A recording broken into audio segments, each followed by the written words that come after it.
So നിങ്ങൾക്ക് next പഠിക്കാനുള്ള spectroscopic ടെക്നിക്കാണ് NMR spectroscopy എന്ന് പറയുന്നത്. NMR സ്പെക്ട്രോസ്കോപ്പിയുടെ ഫുൾ ഫോം എന്ന് പറയുന്നത് ന്യൂക്ലിയർ മാഗ്നറ്റിക് റെസൊണൻസ് സ്പെക്ട്രോസ്കോപ്പി. അപ്പം NMR സ്പെക്ട്രോസ്കോപ്പിയിൽ അത്യാവശ്യം ഏറ്റവും ഇമ്പോർട്ടൻ്റ് ആയിട്ടുള്ളൊരു സാധനം എന്ന് പറയുന്നത് ഫസ്റ്റ് ന്യൂക്ലിയസ് വേണം. ഓക്കെ, ദെൻ ഒരു മാഗ്നറ്റിക് ഫീൽഡ് വേണം, ദെൻ അവിടെ റെസൊണൻസ് പ്രോപ്പർട്ടി വേണം. ആ മൂന്നും കൂടി ഇൻകോപ്പറേറ്റ് ചെയ്തുകൊണ്ടുള്ള ഒരു സ്പെക്ട്രോസ്കോപ്പിക് ടെക്നിക്കാണ് NMR സ്പെക്ട്രോസ്കോപ്പി എന്ന് പറയുന്നത്. ന്യൂക്ലിയസ് ഇൻട്രാക്ഷൻ വരുന്ന ആദ്യത്തെ സ്പെക്ട്രോസ്കോപ്പിയും കൂടിയാണ് NMR സ്പെക്ട്രോസ്കോപ്പി എന്ന് പറയുന്നത്. ബാക്കി ഒരിതിലും നമ്മൾ ന്യൂക്ലിയസിൻ്റെ പ്രോപ്പർട്ടീസ് ഉൾക്കൊള്ളിച്ചുകൊണ്ടല്ല ബാക്കി സ്പെക്ട്രോസ്കോപ്പിക് ടെക്നിക്സ് ഇത് ചെയ്യുന്നത്. പക്ഷേ NMR സ്പെക്ട്രോസ്കോപ്പി അങ്ങനെയല്ല. ന്യൂക്ലിയസിൻ്റെ പ്രോപ്പർട്ടി തികച്ചും ന്യൂക്ലിയസിൻ്റെ പ്രോപ്പർട്ടീസിനെ ഇൻകോപ്പറേറ്റ് ചെയ്തുകൊണ്ടുള്ള സ്പെക്ട്രോസ്കോപ്പിക് ടെക്നിക്കാണ് ന്യൂക്ലിയർ മാഗ്നറ്റിക് റെസൊണൻസ് സ്പെക്ട്രോസ്കോപ്പി എന്ന് പറയുന്നത്.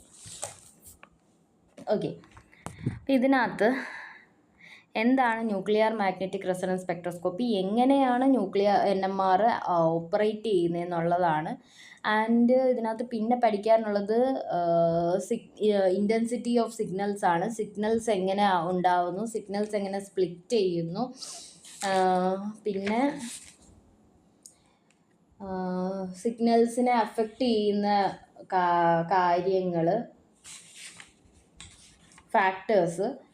പിന്നെ നിങ്ങൾക്ക് സിലബസിൽ 2-3 മോളിക്യൂൾസ് തന്നിട്ടുണ്ട്. അതിൻ്റെ NMR സിഗ്നൽസ് എങ്ങനെ വരും, എവിടെയായിട്ട് വരും, എന്തുകൊണ്ട് ആ ഒരു പൊസിഷനിൽ സിഗ്നൽ കിട്ടുന്നു. ഇത്രയുമാണ് NMR സ്പെക്ട്രോസ്കോപ്പിയിൽ. ഞാൻ മൊത്തത്തിൽ ഒന്ന് പറഞ്ഞത് NMR സ്പെക്ട്രോസ്കോപ്പിയിൽ നിങ്ങൾക്ക് ഇത്രയുമാണ് പഠിക്കാനുള്ളത്.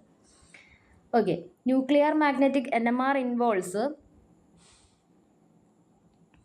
ഓക്കെ, എന്താണ് ഇവിടെ നടക്കുന്നതെന്ന് പറയാം. ഇതിനകത്ത് ഇപ്പം ഒരു ന്യൂക്ലിയസ് നമ്മൾ എന്ത് ചെയ്യുക, നമ്മൾ സാമ്പിളിനെ NMR മെഷീനിലേക്ക് വെക്കുമ്പോഴത്തേക്ക് അതിന് മാഗ്നറ്റിക് ഫീൽഡ് ജനറേറ്റ് ചെയ്യാനുള്ള കഴിവുള്ള ന്യൂക്ലിയസിനെ നമ്മൾ വെക്കത്തുള്ളൂ.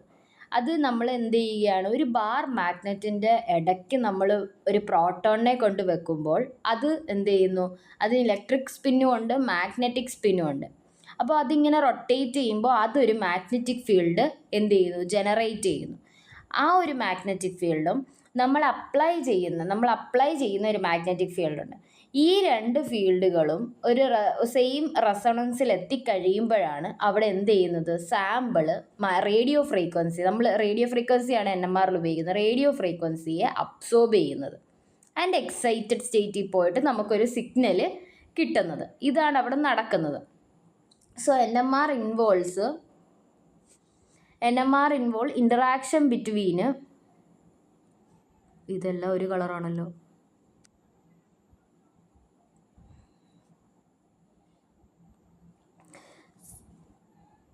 NMR involves interaction between oscillating magnetic field of electromagnetic radiation and magnetic energy of hydrogen nucleus when placed in an external static magnetic field. എന്താണ് സ്റ്റാറ്റിക് മാഗ്നറ്റിക് ഫീൽഡിൽ വെച്ച് കഴിയുമ്പോൾ ന്യൂക്ലിയസിന് ഒരു മാഗ്നറ്റിക് ഫീൽഡ് ഉണ്ടാവും, external ആയിട്ടൊരു മാഗ്നറ്റിക് ഫീൽഡ് ഉണ്ടാവും. അപ്പോൾ sample absorbs electromagnetic radiation in radio wave region at different frequencies depending on type of the nucleus ആട്ടെ ന്യൂക്ലിയ ഇൻ ദ സാമ്പിൾ. എന്ന് പറഞ്ഞാൽ എന്താണ് അബ്സോർപ്ഷൻ നടക്കുന്നത് എപ്പോഴാണ്, റേഡിയോ വേവ് റീജിയനിലാണ് അബ്സോർപ്ഷൻ നടക്കുന്നത്. എന്നാൽ നമ്മൾ റേഡിയോ ഫ്രീക്വൻസി നമ്മൾ കൊടുക്കുമ്പോഴത്തേക്ക് എന്താണ്, ഈ രണ്ട് മാഗ്നറ്റിക് ഫീൽഡ് എപ്പോഴും റെസൊണൻസിൽ വരുന്നോ അപ്പോഴാണ് നമുക്ക് എന്ത് കിട്ടുന്നത്, അബ്സോർപ്ഷൻ നടക്കുന്നത്. ഇനി NMR സ്പെക്ട്രോസ്കോപ്പി ഏതൊക്കെ ന്യൂക്ലിയൈ തരും, ഇപ്പം ന്യൂക്ലിയസ് നമുക്കറിയണ്ടേ, എന്നാലല്ലേ നമുക്കത് ആ സാമ്പിൾ എടുക്കാൻ പറ്റത്തുള്ളൂ. ഏതൊക്കെ ന്യൂക്ലിയസ് ആണ് NMR സ്പെക്ട്രോസ്കോപ്പി തരുന്നത്, അല്ലെങ്കിൽ മാഗ്നറ്റിക് പ്രോപ്പർട്ടി ഉള്ള ന്യൂക്ലിയസുകൾ ഏതൊക്കെയാണെന്ന് നമുക്ക് അല്ലാതെ പറയാം. അപ്പോൾ എന്താണ്, ന്യൂക്ലിയസിൻ്റെ atomic number odd or even ആണെങ്കിൽ, മാസ് നമ്പർ ഓഡ് ആണെങ്കിൽ ഉറപ്പായിട്ടും അത് മാഗ്നറ്റിക്കലി ആക്റ്റീവ് ആയിരിക്കും, NMRും ആക്റ്റീവ് ആയിരിക്കും. അങ്ങനത്തെ ന്യൂക്ലിയയാണ് proton nuclei, carbon thirteen, F19 N15 nucleus. ഇവരെല്ലാം NMR സ്പെക്ട്രോസ്കോപ്പി തരും. ഇനി അറ്റോമിക് നമ്പർ ഓടും മാസ് നമ്പർ ഈവനും ആണെങ്കിൽ അതും എന്താണ്, NMR ആക്റ്റീവാണ്. അതാണ് ഡ്യൂട്ടീരിയം 2ഉം പിന്നെ നൈട്രജൻ 14ഉം. ഇനി അറ്റോമിക് നമ്പർ ഈവനും മാസ് നമ്പർ ഈവനും ആണെങ്കിൽ ഒരിക്കലും അത് NMR ആക്റ്റീവ് അല്ല, NMR ഇനാക്റ്റീവ് ആയിരിക്കും. അതുകൊണ്ടാണ് കാർബൺ 12 ഐസോട്ടോപ്പ് എന്ത് ചെയ്യാത്തത്, NMR സ്പെക്ട്രോസ്കോപ്പി തരാത്തതും കാർബൺ 13 ഐസോട്ടോപ്പ് NMR സ്പെക്ട്രോസ്കോപ്പി തരുന്നതും. ഇതൊന്ന് ഓർമ്മ വേണം. എപ്പോഴേലും പാർട്ടിലോ വല്ലതും ചോദിക്കാൻ, ഫസ്റ്റ് പാർട്ടിലോ വല്ലതും ചോദിക്കാൻ പറ്റിയ ഒരു ക്വസ്റ്റ്യൻ ആണ്. എന്തുകൊണ്ട് കാർബണിൻ്റെ തന്നെ 2 ഐസോട്ടോപ്പുകൾ, ഒന്ന് NMR ആക്റ്റീവ് ആണ്, ഒന്ന് NMR ആക്റ്റീവ് അല്ല, അതെന്തുകൊണ്ടാണ്? ഇനി NMR സ്പെക്ട്രോസ്കോപ്പി റെക്കോർഡ് ചെയ്യുന്ന സ്പെക്ട്രം റെക്കോർഡ് ചെയ്യുന്ന ഇൻസ്ട്രുമെൻറ്റിനെയാണ് നമ്മൾ NMR സ്പെക്ട്രോമീറ്റർ എന്ന് പറയുന്നത്. NMR സ്പെക്ട്രോമീറ്ററിലേക്ക് നമ്മൾ നോക്കിക്കഴിഞ്ഞാൽ അതിലൊരു മാഗ്നറ്റ് കാണും, റേഡിയോ ഫ്രീക്വൻസി ഓസിലേറ്റർ അല്ലെങ്കിൽ ട്രാൻസ്മിറ്റർ കാണും, പിന്നെ RF റെക്കോർഡർ, ഒരു കമ്പ്യൂട്ടിംഗ് ഡിവൈസ് കാണും. അതിലാണ് നമ്മുടെ സിഗ്നൽസ് റെക്കോർഡ് ആവുന്നത്.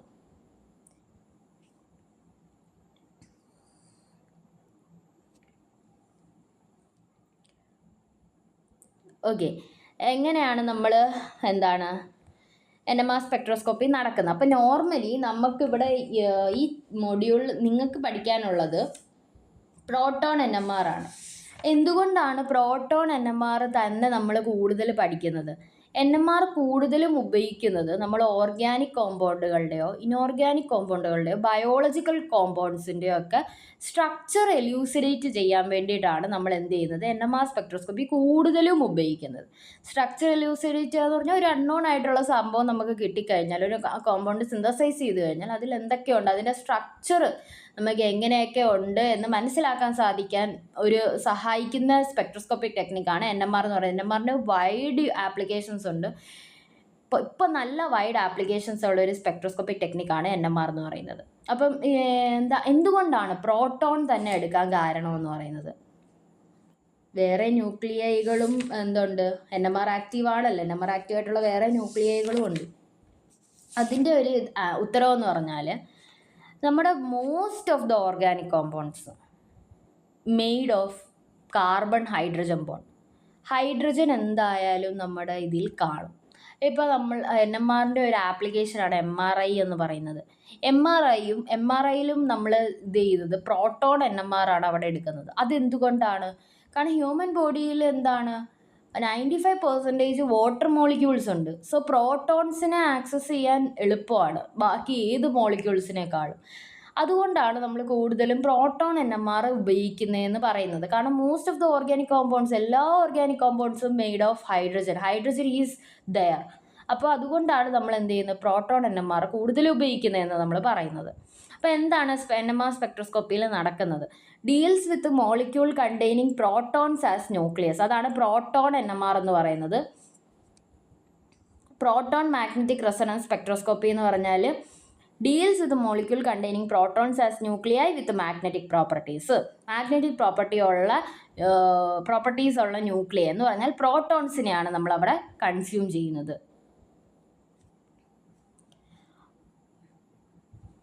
ഓക്കെ, വർക്കിംഗ് നോക്കിക്കഴിഞ്ഞാൽ A compound with magnetic properties is placed between the poles of A magnet. ഒരു ബാർ മാഗ്നറ്റിൻ്റെ ഇടയ്ക്ക് നമ്മൾ എന്ത് ചെയ്യുകയാണ്, ഈ കോമ്പൗണ്ടിനെ വെക്കുകയാണ്. എന്നിട്ടൊരു RF ഓസിലേറ്റർ, റേഡിയോ ഫ്രീക്വൻസി ഓസിലേറ്ററിന് വിധേയമാക്കുകയാണ്. Okay, absorption of RF frequency, radio ഫ്രീക്വൻസിയുടെ അബ്സോർപ്ഷൻ നടക്കുന്നത് എപ്പോഴാണ്? ഒരു പെർട്ടിക്കുലർ കോമ്പിനേഷനിലാണ് of oscillator frequency and magnetic field strength. എന്ന് പറഞ്ഞാൽ അപ്ലൈ ചെയ്യുന്ന മാഗ്നറ്റിക് ഫീൽഡ്, നമ്മളൊരു മാഗ്നറ്റിക് ഫീൽഡ് അപ്ലൈ, ആ എക്സ്റ്റേണൽ മാഗ്നറ്റിക് ഫീൽഡും ഈ നമ്മൾ ഇവിടെ ഉണ്ടാകുന്ന മാഗ്നറ്റിക് ഫീൽഡും തമ്മിൽ റെസൊണൻസിലെത്തുമ്പോഴാണ് ഈ റേഡിയോ ഫ്രീക്വൻസിയുടെ അബ്സോർപ്ഷൻ നടക്കുന്നതെന്ന് നമ്മൾ പറയുന്നത്. എന്ന് പറഞ്ഞാൽ അപ്പോഴാണ് നടക്കുന്നത്. അപ്പോൾ നമ്മൾ എന്ത് ചെയ്യപ്പെടും, അപ്പോൾ നമുക്കൊരു സിഗ്നൽ കിട്ടും. കാരണം മോളിക്യൂള് ഗ്രൗണ്ട് സ്റ്റേറ്റിൽ നിന്ന് എക്സൈറ്റഡ് സ്റ്റേറ്റ്, അത്രയും ഡീറ്റെയിൽഡ് ആയിട്ട് നിങ്ങൾക്ക് വേണ്ട, ഇത്ര മനസ്സിലാക്കുക. മോളിക്യൂള് ഗ്രൗണ്ട് സ്റ്റേറ്റിൽ നിന്ന് എക്സൈറ്റഡ് സ്റ്റേറ്റിലേക്ക് പോകും. അപ്പോൾ എന്ത് സംഭവിക്കും, നമുക്കൊരു സിഗ്നൽ നമ്മുടെ ഡിറ്റക്ടറിൽ കിട്ടും. ഡിറ്റക്ടർ എന്ന് പറയുന്നത് എനി കമ്പ്യൂട്ടർ ഡിവൈസ് ആയിരിക്കും നമ്മുടെ ഡിറ്റക്ടർ എന്ന് പറയുന്നത്. അപ്പം record RF signal, radio frequency signal by detector അത് സിഗ്നൽ റെക്കോർഡ് ചെയ്യും. ആൻഡ് ആ റെക്കോർഡ് ചെയ്ത സിഗ്നൽ ഉപയോഗിച്ചിട്ട് വേണം നമ്മൾ എന്ത് ചെയ്യേണ്ടത്,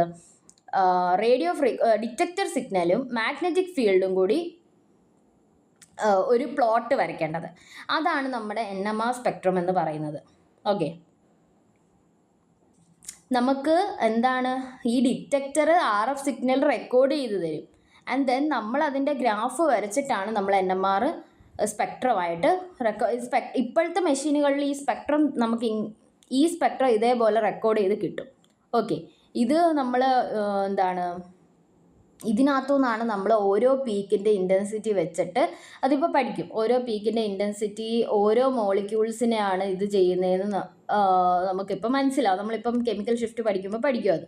ഓക്കെ, അങ്ങനെയാണ് നമ്മൾ എന്ത് ചെയ്യുന്നത്, ഈ സ്ട്രക്ചർ എലൂസിഡേറ്റ് ചെയ്യുന്നതിനകത്തുനിന്ന്. ഓക്കെ, സി ഇങ്ങനെയാണ് നമ്മൾ ഒരു പീക്ക് നമ്മൾ മാനുവലി വരച്ചു കഴിഞ്ഞാൽ അബ്സോർപ്ഷൻ ഓഫ് റേഡിയേഷനും മാഗ്നറ്റിക് ഫീൽഡും തമ്മിൽ ഒരു പീക്ക് വരച്ചു കഴിഞ്ഞാൽ ഇങ്ങനൊരു പീക്കാണ് കിട്ടുന്നത്. ഓക്കെ,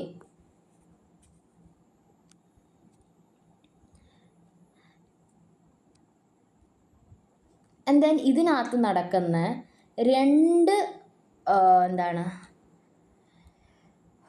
രണ്ട് പ്രോസസ്സാണ് shielding and deshielding. Shielding and deshielding very important ആണ്. എപ്പോഴും ചോദിച്ചും കണ്ടിട്ടുണ്ട് ഷീൽഡിങ് ആൻഡ് ഡീഷീൽഡിങ് എന്താണെന്നും അതിൻ്റെ ഫാക്ടേഴ്സ് അഫക്റ്റിങ്ങും. ഇതിൽ നിന്നൊരു ടേം വരും കെമിക്കൽ ഷിഫ്റ്റ് എന്ന് പറയുന്നത്. അതും ഇതെല്ലാം കൂടി റിലേറ്റ് ചെയ്ത് ഒന്ന് പഠിക്കണം, പ്രത്യേകം എടുത്ത് പഠിക്കണം. അത് എന്താണ് ഷീൽഡിങ് ആൻഡ് ഡീഷീൽഡിങ്? നമ്മളൊരു മോളിക്യൂളിനെ മാഗ്നറ്റിക് ഫീൽഡിന് വിധേയമാക്കുകയാണ്. അപ്പം നമ്മുടെ കോമ്പൗണ്ടിനകത്ത് പ്രോട്ടോൺ ന്യൂക്ലിയസ് ആണ്. ഓക്കെ, പ്രോട്ടോൺസ് ഉണ്ട്. ബട്ട് അതിൽ വേറെ ചിലവരും ഉണ്ടല്ലോ, ന്യൂട്രോൺസ് ഉണ്ട്, ഇലക്ട്രോൺസ് ഉണ്ട്. അപ്പം ഈ ഇലക്ട്രോൺസ് എന്ന് പറയുന്നത് എന്താണ്? എപ്പോഴും സർക്കുലേറ്റ് ചെയ്യുന്ന ഒരാളാണ്. ഓക്കെ, മാഗ്നറ്റിക് ഫീൽഡിന് വിധേയമാക്കി വെച്ച് കഴിഞ്ഞാൽ ഇലക്ട്രോൺസ് എന്ത് ചെയ്യും? സർക്കുലേറ്റ് ചെയ്യും. ഈ പ്രോട്ടോൺസ്, ന്യൂട്രോൺസ്, ഇലക്ട്രോൺസ് എന്ന് പറഞ്ഞാൽ അവർ ഈ മൈക്രോ കമ്പണൻറ്റുകളാണ്. എന്ന് പറഞ്ഞാൽ അവർക്ക് അവരുടേതായിട്ടുള്ള പ്രോപ്പർട്ടീസ് ഉണ്ട്. മൈക്രോസ്കോപ്പിക് പാർട്ടിക്കിൾസ് ആണ്. അവർക്ക് അവരുടേതായിട്ടുള്ള പ്രോപ്പർട്ടീസ് ഉണ്ട്, ചില പ്രോപ്പർട്ടീസ് ഉണ്ട്. അപ്പം ഈ ഇലക്ട്രോൺസിനെ അപ്പോൾ പ്രോട്ടോണിനെ നമ്മൾ എങ്ങനെയാണോ മാഗ്നറ്റിക് ഫീൽഡിന് വിധേയമാക്കുമ്പോൾ പ്രോട്ടോൺ സർക്കുലേറ്റ് ചെയ്തിട്ട് അവിടെ ഒരു മാഗ്നറ്റിക് ഫീൽഡ് ഉണ്ടാക്കുന്നത്, അതുകൂട്ട് തന്നെ ഇലക്ട്രോൺസും എന്ത് ചെയ്യുന്നു? സർക്കുലേറ്റ് ചെയ്ത് അവിടെ ഒരു സെക്കൻഡറി മാഗ്നറ്റിക് ഫീൽഡ് ഉണ്ടാക്കും. അതിനെ നമ്മൾ എപ്പോഴും ഇൻഡ്യൂസ്ഡ് മാഗ്നറ്റിക് ഫീൽഡ് എന്നാണ് പറയുന്നത്. ഓക്കെ, ഈ ഇലക്ട്രോൺസ് ഉണ്ടാക്കുന്ന ഇൻഡ്യൂസ്ഡ് മാഗ്നറ്റിക് ഫീൽഡ് നമ്മുടെ അപ്ലൈഡ് ആയിട്ടുള്ള നമ്മൾ കൊടുക്കുന്ന മാഗ്നറ്റിക് ഫീൽഡിനെ ഒപ്പോസ് ചെയ്യുവാണെങ്കിൽ, ഓക്കെ, ഇപ്പം ഞാൻ എന്ന് പറയുന്ന ആൾ നടുക്ക് നിൽക്കുക, ഞാനാണ് പ്രോട്ടോൺ, ഞാൻ നടുക്കാണ്, എൻ്റെ ചുറ്റിനും ഇലക്ട്രോൺസ് നിൽപ്പുണ്ട്. അപ്പോൾ അവരൊരു ഫീൽഡ് ഉണ്ടാക്കി, എൻ്റെ ചുറ്റിനും 5 പേര് അല്ലെങ്കിൽ അവരൊരു ഫീൽഡ് ഉണ്ടാക്കി. പുറത്തുനിന്നൊരു ഫീൽഡ് എനിക്ക് വരുന്നുണ്ട്. ഓക്കെ, അപ്പം എൻ്റെ ചുറ്റിനും നിൽക്കുന്ന ഇലക്ട്രോൺസിൻ്റെ ഫീൽഡ് എന്ത് ചെയ്യുകയാണ്? ഇൻഡ്യൂസ്ഡ് ഫീൽഡ് പുറത്തുനിന്ന് വരുന്ന ഫീൽഡിനെ ഒപ്പോസ് ചെയ്യുകയാണെങ്കിൽ നടുക്ക് നിൽക്കുന്ന ഞാൻ എന്ത് ചെയ്യപ്പെടുകയാണ്? ഷീൽഡ് ചെയ്യപ്പെടുകയാണ്. എന്ന് പറഞ്ഞാൽ നടുക്ക് നിൽക്കുന്ന എനിക്ക് എന്ത് ചെയ്യാൻ പറ്റില്ല? എനിക്ക് ആ പുറത്തുനിന്ന് വരുന്ന ഫീൽഡ് എക്സ്പീരിയൻസ് ചെയ്യാൻ പറ്റത്തില്ല. കാരണം എൻ്റെ ചുറ്റിനും ഇലക്ട്രോൺസിൻ്റെ ഫീൽഡ് അവരെ ഒപ്പോസ് ചെയ്യുകയാണ്, അവരെ തള്ളിവിടുകയാണ്. ഓക്കെ, അപ്പം ആ ഒരു സ്റ്റേജിനെ പറയുന്നതാണ് protons are set to be shielded. ഞാൻ ഷീൽഡ് ചെയ്യപ്പെട്ടു. ഓക്കെ, അതിനെയാണ് നമ്മൾ ഷീൽഡിങ് എന്ന് പറയുന്നത്. ഇനി ഇതേ സംഭവം തിരിച്ച് നടക്കും. എന്ന് പറഞ്ഞാൽ ഇലക്ട്രോൺസ് എൻ്റെ ചുറ്റിനുമുള്ള ആൾക്കാരും പുറത്തുനിന്ന് വരുന്ന ആളും ഇൻഡ്യൂസ്ഡ് മാഗ്നറ്റിക് ഫീൽഡും അപ്ലൈഡ് മാഗ്നറ്റിക് ഫീൽഡും കൂടി റീഇൻഫോഴ്സ് ചെയ്യുകയാണ്. എന്ന് ഒന്നിക്കുവാണെങ്കിൽ എനിക്ക് എക്സ്ട്രാ ഫീൽഡ് എക്സ്പീരിയൻസ് ചെയ്യും, എനിക്ക് കുറേ ഫീൽഡ് എക്സ്പീരിയൻസ് ചെയ്യും. Field experienced by proton increases. അതിനെയാണ് ഡീഷീൽഡിങ് എന്ന് പറയുന്നത്. ഓക്കെ, വളരെ എളുപ്പം, കോൺസെപ്റ്റ് ഒന്ന് മനസ്സിലാക്കിയാൽ മതി. ഓക്കെ, ഷീൽഡഡും ഡീഷീൽഡഡും, അതാണ് ഷീൽഡിങ്ങും ഡീഷീൽഡിങ്ങും എന്ന് പറഞ്ഞാൽ. ഇനി ഒരിതെന്ന് പറയുന്നത്, ഇപ്പം എന്നെ ഷീൽഡ് ചെയ്യപ്പെട്ടു, എനിക്ക് പുറത്തുനിന്നുള്ള ഫീൽഡ് എനിക്ക് എക്സ്പീരിയൻസ് ചെയ്യുന്നില്ല. അത് എക്സ്പീരിയൻസ് ചെയ്താലേ എനിക്ക് എന്ത് പറ്റത്തുള്ളൂ? അബ്സോർപ്ഷൻ എന്ന് പറയുന്ന പ്രോസസ്സ് സംഭവിക്കത്തു പോലും ഉള്ളൂ. അപ്പോൾ എനിക്ക് പുറത്തുനിന്നുള്ള ഫീൽഡ് എക്സ്പീരിയൻസ് ചെയ്യണമെങ്കിൽ സ്ട്രോങ്ങർ മാഗ്നറ്റിക് ഫീൽഡ് അപ്ലൈ ചെയ്യണം. പക്ഷെ ഇപ്പോൾ ഡീഷീൽഡ് ആയിട്ടുള്ള ഞാൻ ഡീഷീൽഡഡ് ആയിട്ട് നിൽക്കുകയാണ്. പുറത്തു നിന്നുള്ള ഫീൽഡും എനിക്ക് ചുറ്റുമുള്ള ഫീൽഡും എനിക്ക് നല്ലപോലെ എക്സ്പീരിയൻസ് ചെയ്യുന്നുണ്ട്. അപ്പോൾ എനിക്ക് പെട്ടെന്ന് അബ്സോർപ്ഷൻ നടക്കും. അപ്പം പുറത്തുനിന്ന് എന്ത് ചെയ്താൽ മതി, കുറച്ച് ഫീൽഡ് അപ്ലൈ ചെയ്താൽ തന്നെ എനിക്ക് എന്ത് പറ്റും, അബ്സോർപ്ഷൻ സംഭവിക്കും. അപ്പോൾ shielded proton requires stronger magnetic field to give effective strength at which absorption occurs. Deshielded proton require weaker magnetic field. പിന്നെ എന്ന് പറഞ്ഞാൽ ഷീൽഡിങ് ആണെങ്കിൽ ഹയർ മാഗ്നറ്റിക് ഫീൽഡിലോട്ടായിരിക്കും കർവ് ഷിഫ്റ്റ് ചെയ്യുന്നത്, അപ്പ് ഫീൽഡ്. ഡീഷീൽഡിങ് ആണെങ്കിൽ ലോവർ മാഗ്നറ്റിക് ഫീൽഡിൽ ഡൗൺ ഫീൽഡിലോട്ടായിരിക്കും curve പോകുന്നത്. അത് ഗ്രാഫാണ്, അത് നിങ്ങൾക്ക് ഇവിടെ പറഞ്ഞിട്ട് ഞാൻ പറയാം. ഇതാണ്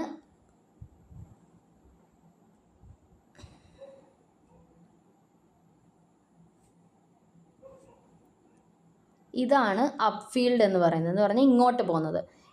ഇങ്ങോട്ട് പോകുന്നതാണ് ഡൗൺ ഫീൽഡ് എന്ന് പറയുന്നത്. അപ്പോൾ ഷീൽഡിങ് ആണെങ്കിൽ അപ്പ് ഫീൽഡിലോട്ടായിരിക്കും, എനിക്ക് ഈ പീക്ക് ചിലപ്പോൾ ഇവിടെ ആയിരിക്കും കിട്ടുന്നത്. ഓക്കെ, ഡീഷീൽഡഡ് ആണെങ്കിൽ എനിക്ക് ഈ പീക്ക് ഇവിടെ തന്നെ എന്ത് ചെയ്യുന്നു കിട്ടും, ഡൗൺ ഫീൽഡിലായിരിക്കും കിട്ടുന്നത്. ഓക്കെ, അത് അത്രയും മനസ്സിലാക്കി വെച്ചാൽ മതി. കൂടുതൽ ഡീറ്റെയിൽഡ് ആയിട്ട് താഴോട്ട് പറയും പിന്നെ. അപ്പോൾ എന്താണ് ഈ കെമിക്കൽ ഷിഫ്റ്റ് എന്ന് പറഞ്ഞാൽ? കെമിക്കൽ ഷിഫ്റ്റ് എന്ന് പറഞ്ഞാൽ ചില ഷീൽഡിങ്ങും ഡീഷീൽഡിങ്ങും നടക്കുന്നത് കൊണ്ട്, ഇലക്ട്രോൺസ് മൂലം പ്രോട്ടോൺസിന് ഷീൽഡിങ്ങും ഡീഷീൽഡിങ്ങും നടക്കുന്നത് കൊണ്ട് NMR സിഗ്നൽസിൽ ഉണ്ടാവുന്ന പൊസിഷൻ്റെ ഷിഫ്റ്റിനെയാണ് നമ്മൾ കെമിക്കൽ ഷിഫ്റ്റ് എന്ന് പറയുന്നത്. ഓക്കെ എന്ന് പറഞ്ഞാൽ ഇപ്പം ഞാൻ പറഞ്ഞില്ലേ, ഷീൽഡിങ്ങും ഡീഷീൽഡിങ്ങും ഷീൽഡിങ് നടന്നാൽ ചിലപ്പോൾ അപ്പ് ഫീൽഡിലോട്ടായിരിക്കും എൻ്റെ കർവ് പോകുന്നത്, ഡീഷീൽഡിങ് നടന്നാൽ ഡൗൺ ഫീൽഡിലോട്ടായിരിക്കും. നമുക്ക് കിട്ടേണ്ടടുത്തല്ല, നമ്മൾ ഊഹിക്കുന്നിടത്തല്ല നമ്മളുടെ കർവ് വരുന്നത്. അതിനുള്ള കാരണമാണ് കെമിക്കൽ ഷിഫ്റ്റ് എന്ന് പറയുന്നത്. ആൻഡ് ഈ കെമിക്കൽ ഷിഫ്റ്റിനെ അഫക്റ്റ് ചെയ്യുന്ന ഫാക്ടേഴ്സ് കുറച്ചുണ്ട്. ആ ഫാക്ടേഴ്സ് വെച്ചിട്ടാണ് ഇപ്പം ഒരു മോളിക്യൂൾ തന്ന അതിൻ്റെ കെമിക്കൽ ഷിഫ്റ്റ് വാല്യൂ നമുക്ക് കിട്ടും കർവിൽ നിന്ന്. എന്തുകൊണ്ട് ആ ഒരു കെമിക്കൽ ഷിഫ്റ്റിൻ്റെ വാല്യൂയിലേക്ക് ആ കർവ് പോയി എന്നുള്ളത് മനസ്സിലാക്കാനുള്ള കുറച്ച് ഫാക്ടേഴ്സാണ് നമ്മൾ ഇനി പഠിക്കാൻ പോകുന്നത്. അതിന് മുന്നേ NMRൽ യൂസ് ചെയ്യുന്ന സ്റ്റാൻഡേർഡ് ഉണ്ട്, ടെട്രാമിഥൈൽ സിലൈൻ, TMS എന്ന് പറയുന്ന മോളിക്യൂൾ. സ്റ്റാൻഡേർഡ് എന്ന് പറഞ്ഞാൽ നമ്മൾ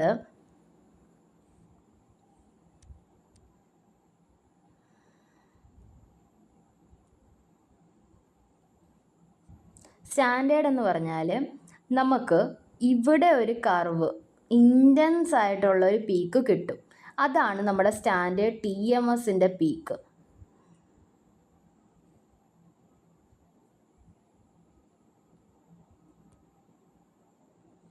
TMSൻ്റെ പീക്ക് എന്ന് പറയുന്നത് അതെപ്പോഴും 0-യിലായിരിക്കും. അത് താഴോട്ട് വരുമ്പോൾ പറയാം.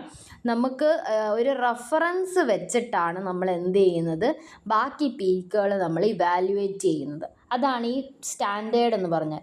സോ ആ സ്റ്റാൻഡേർഡ് നമ്മൾ പ്രോട്ടോൺ NMRൽ യൂസ് ചെയ്യുന്നത് ടെട്രാമീഥൈൽ സിലൈൻ ആണ്.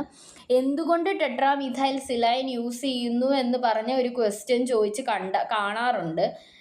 വൈ TMS, എന്തുകൊണ്ട് TMS എന്ന് പറഞ്ഞൊരു ക്വസ്റ്റ്യൻ നമ്മൾ എപ്പോഴും കാണാറുള്ളത്. കാരണം ഇതിനകത്ത് പഠിക്കുമ്പോൾ ഏറ്റവും ഇമ്പോർട്ടൻ്റ് ആയിട്ട് പഠിക്കേണ്ട ഒരു കാര്യമാണ് അതിനകത്ത് യൂസ് ചെയ്യുന്ന സോൾവെൻറ്റുകൾ. ഓക്കെ, ഇപ്പോൾ ഇതിനകത്ത് യൂസ് ചെയ്യുന്ന സോൾവെൻറ്റ് ടെട്രാമിഥൈൽ സിലൈൻ. എന്താണ് ടെട്രാമിഥൈൽ സിലൈൻ്റെ സ്ട്രക്ചർ? സിലിക്കൺ ഗ്രൂപ്പിന് ചുറ്റും 4 മീഥൈൽ ഗ്രൂപ്പുകൾ. അതാണ് ടെട്രാമിഥൈൽ സിലൈൻ എന്ന് പറയുന്നത്. എന്തുകൊണ്ട് ടെട്രാമിഥൈൽ സിലൈൻ എന്ന് പറഞ്ഞാൽ നമ്മൾ ആദ്യത്തെ പോയിന്റ് എന്ന് പറയുന്നത് അതിന് വെരി ലോ ബോയിലിംഗ് പോയിൻ്റ് ആണ്. നമ്മളൊന്ന് ജസ്റ്റ് റൂം ടെമ്പറേച്ചറിൽ അതിന് ഇപ്പം സാമ്പിളുമായിട്ട് നമ്മളൊരു സോൾവെൻറ്റ് മിക്സ് ചെയ്തിട്ടാണ് നമ്മൾ എന്ത് ചെയ്യുന്നത്, നമ്മുടെ NMR മെഷീനിലേക്ക് വെക്കുന്നത്. ഓക്കെ, ആ NMR മെഷീനിലേക്ക് സോൾവെൻറ്റ് വെക്കുമ്പോൾ നമുക്ക് കുറച്ച് കാര്യങ്ങളുണ്ടല്ലോ. എന്ന് പറഞ്ഞാൽ നമ്മുടെ സാമ്പിൾ ചിലപ്പോൾ ആ സാമ്പിൾ അത്രയ്ക്ക് ഇമ്പോർട്ടൻ്റ് ആയിരിക്കും, നമുക്ക് അവൈലബിൾ അല്ലാത്തൊരു സാമ്പിളായിരിക്കും, നമ്മൾ കഷ്ടപ്പെട്ടുണ്ടാക്കിയ കുറച്ചേ അത് കാണത്തുള്ളായിരിക്കും. അപ്പോൾ നമുക്കൊരു ഇതുണ്ട്, നമുക്ക് ആ സാമ്പിൾ തിരിച്ച് കിട്ടണം. ആ സോൾവെൻറ്റ് മിക്സ് ചെയ്ത് കഴിഞ്ഞാൽ അതില്ലാത്ത സാമ്പിളുകൾ കിട്ടണം. പിന്നെ എന്ന് പറഞ്ഞാൽ ഈ സോൾവെൻറ്റിലുള്ള പ്രോട്ടോൺ എന്ത് ചെയ്യരുത്, നമ്മുടെ സാമ്പിളുമായിട്ട് റിയാക്ട് ചെയ്യരുത്. അങ്ങനെ ചെയ്തു കഴിഞ്ഞാൽ എന്താണ്, ആ സാമ്പിളുമായിട്ട് അതിലെ പ്രോട്ടോൺസ് റിയാക്ട് ചെയ്ത് കഴിഞ്ഞാൽ നമ്മൾ ഉദ്ദേശിക്കുന്നിടത്തല്ല പീക്ക് കിട്ടുന്നത്, അതൊരു ഡിഫറെൻറ്റ് വേറൊരു പീക്കായിട്ട് മാറും.